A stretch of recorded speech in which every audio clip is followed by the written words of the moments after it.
মানুষের বেঁচে থাকার জন্য যে ৫টি মৌলিক উপাদান তার মধ্যে চিকিৎসা অন্যতম হলেও সেই চাহিদা পূরণে বিভিন্ন সময় মানববন্ধন আর অনশন করতে হয় সীমান্ত জেলা পঞ্চগড়ের মানুষকে।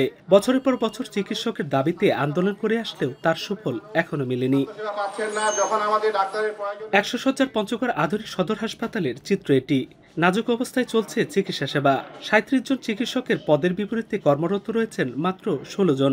সিনিয়র কনসালটেন্ট ৬০টি পদের বিপরীতে ২ জন ও জুনিয়র কনসালটেন্ট ১১টি পদের বিপরীতে কর্মরত রয়েছেন মাত্র ৪ জন। অন্যদিকে হাসপাতালের ভেতরে শয্যার ৩ গুণ রোগী ভর্তি থাকায় কখনো মেঝেতে কখনো এক বেডে চিকিৎসা নিতে হয় ২ জন রোগীকে। কোনো সিটে দেখা আছে যে একটা সিটে ২ জন ৩ জন বসে ওখানে স্যালাইন দিচ্ছে। অনেক রোগীর জন্য সিট নাই বারান্দায় এবং বেডে এভাবে শুয়ে থাকে। হসপিটালের ভিতর বা বেডে রাখা তো দূরের কথা, মেঝেতেও জায়গা নাই পেয়ে বারান্দায় খুব কষ্টে আছি। এখান থেকে রংপুর যাইতে অনেক খরচ, গরিব মানুষ আমরা বাইরে যাইতে পারি না। এখান থেকে আমার ব্যর্থ হয় আবার বাড়ি ঘুরে যাইতে। রোগীর চাপ বৈরভাগে অনেক বৃদ্ধি পেয়েছে। প্রতিদিন আমরা এখানে ১০০০ থেকে ১২০০ জন রোগীর সেবা প্রদান করছি। শীত থেকে গরম আবির্ভাব হওয়ার কারণে প্রচুর ডায়রিয়া রোগীর সংখ্যা হঠাৎ করে বেড়ে গেছে। জেলার সবচেয়ে বড় হাসপাতালে যখন এমন অবস্থা, তখন হস্তান্তরে ৯ মাস পেরিয়ে গেলেও চিকিৎসা সেবা চালু করা হয়নি ২৫০ শয্যার নতুন বহুতল ভবনে। প্রয়োজনীয় জনবল ও জিনিসপত্রের অভাবে নতুন ভবনে সেবা স্থানান্তর করা যাচ্ছে না বলে দাবি স্বাস্থ্য বিভাগের। এভাবেই যুগ যুগ ধরে চিকিৎসক ও সেবা বঞ্চিত হয়ে আসছে প্রান্তিকে জেলার মানুষ। জরুরি রোগী নিয়ে আসলেও ছুটতে হয় রংপুর, দিনাজপুর কিংবা ঢাকায়, যাতে বাড়ে খরচ, এমনকি অনেক সময় পথেই মৃত্যু হয় রোগীর। ২৫০ শয্যা বিশিষ্ট যে হাসপাতালটি নির্মাণ করা হয়েছে, সেটা কি কারণে দীর্ঘদিন প্রায় ১ বছরের অধিক সময় হয়ে গেছে সেটা চালু হচ্ছে না। অপরদিকে জনবল সংকট। ২৫০ শয্যার যে নতুন হসপিটাল, এই হসপিটালে কোটি টাকার একটা হসপিটাল ভবনটা পড়ে আছে। বড় একটা হসপিটাল, এখানে এখন রোগী দেখতেছে একজন ফার্মাসিস্ট।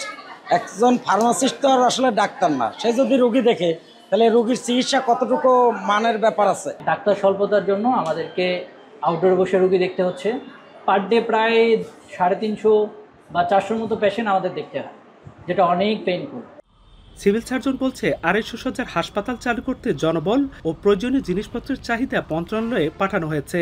দ্রুত সময়ে চিকিৎসা সেবা চালুর আশ্বাস তার। পুরো ২৫০ বেডের যে হাসপাতাল চালু করানোর জন্য যে আমাদের যে জনবল দরকার, এই জনবলটা আসলে আমরা এখনো পাই নাই। আমরা জনবলের জন্য যে চাহিদা, এটা আমরা আমাদের যথাযথ কর্তৃপক্ষের মাধ্যমে আমরা একদম সরাসরি যে আমরা আমাদের স্বাস্থ্য অধিদপ্তরে আমাদের জন্য কর্তৃপক্ষকে আমরা জমা দিয়েছি।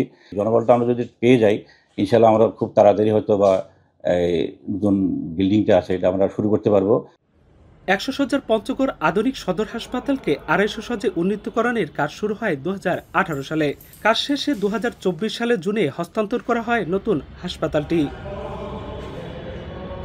হস্তান্তরে প্রায় ৯ মাস পেরিয়ে গেলেও প্রয়োজনীয় জনবল সংকট আর যন্ত্রাংশের অভাবে এভাবেই পড়ে রয়েছে চকচকে বহুতল এই ভবন। সীমান্ত এলাকার আশা ভরসার এই হাসপাতাল নিজেই যেন আজ বড় ব্যাধিতে আক্রান্ত। পিছিয়ে পড়া এই জনপদের মানুষের স্বাস্থ্য খাতের বৈষম্য দূর করতে সরকার কার্যকরী উদ্যোগ নেবে, এমনটাই প্রত্যাশা স্থানীয়দের। লুৎফর রহমান, এখন পঞ্চগড়।